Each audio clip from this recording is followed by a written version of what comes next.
അഞ്ചാം ടെസ്റ്റിൽ India ഓസ്ട്രേലിയക്കെതിരെ batting നിരയുടെ പ്രകടനം വീണ്ടും നിരാശപ്പെടുത്തുന്നത് ആരാധകരുടെ ഇടയിൽ വലിയ ആശങ്ക സൃഷ്ടിക്കുന്നു. അഞ്ചാം ടെസ്റ്റിൽ ടോസ് നേടി ബാറ്റിംഗ് തിരഞ്ഞെടുത്ത ഇന്ത്യ 185 റൺസിന് ഓൾ ഔട്ടായി. ഇന്ത്യക്കായി ടോപ്പ് സ്കോററായ ഋഷഭ് പന്തിന്റെ 98 പന്തിൽ 40 റൺസിന്റെ ഇന്നിംഗ്സ് ആണ് സ്കോർ 100 കടക്കാൻ സഹായിച്ചത്.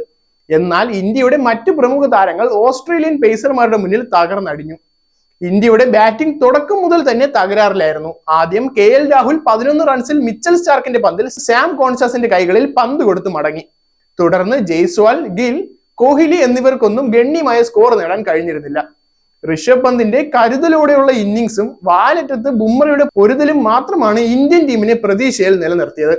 ജഡേജയും ബുംറയും ഉൾപ്പെടെയുള്ള താഴത്തെ നിര കളിക്കാരുടെ ചെറിയ സംഭാവനകൾ ചേർത്ത് ഇന്ത്യയെ 185 റൺസിൽ എത്തിക്കുകയായിരുന്നു. ഓസ്ട്രേലിയക്കായി സ്കോട്ട് മികച്ച പ്രകടനമാണ് കാഴ്ചവെച്ചത്. 4 വിക്കറ്റുകൾ വീഴ്ത്തിയ സ്കോട്ട് മിച്ചൽ സ്റ്റാർക്കിന്റെ 3 വിക്കറ്റുകളുടെ പിന്തുണ ലഭിച്ചു. കൂടാതെ പാറ്റ് കമ്മിൻസും 2 വിക്കറ്റുകൾ നേടി ടീമിന്റെ വിജയ പ്രതീക്ഷകൾ കൂട്ടി.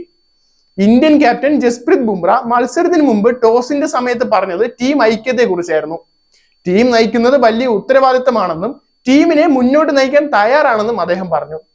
രോഹിത് ശർമ്മയെ പ്ലേയിങ് 11-ൽ നിന്ന് മാറ്റി നിർത്തിയിട്ടും ഇന്ത്യയുടെ ബാറ്റിംഗ് നിലയിൽ പുതിയ പുരോഗമനമൊന്നുമില്ല.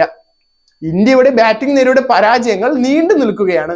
ഇനി ബൗളർമാരുടെ പ്രകടനം ഇന്ത്യയെ മത്സരത്തിലേക്ക് തിരിച്ചു വരാൻ സഹായിക്കുമോ എന്ന് കണ്ടു തന്നെ അറിയാം. Zag news, Thiruvananthapuram. News means entertainment and entertainments. Meets news. Watch SAG News. നേരിന്റെ വാർത്തകൾ നിങ്ങളുടെ വിരൽത്തുമ്പിലെത്താനായി സാഗ് ന്യൂസ് ചാനൽ സബ്സ്ക്രൈബ് ചെയ്തും ഷെയർ ചെയ്തും ഒരു ശരിയായ മാധ്യമ നിലപാടിനൊപ്പം നിൽക്കാൻ ഞങ്ങൾ നിങ്ങളെ ക്ഷണിക്കുന്നു.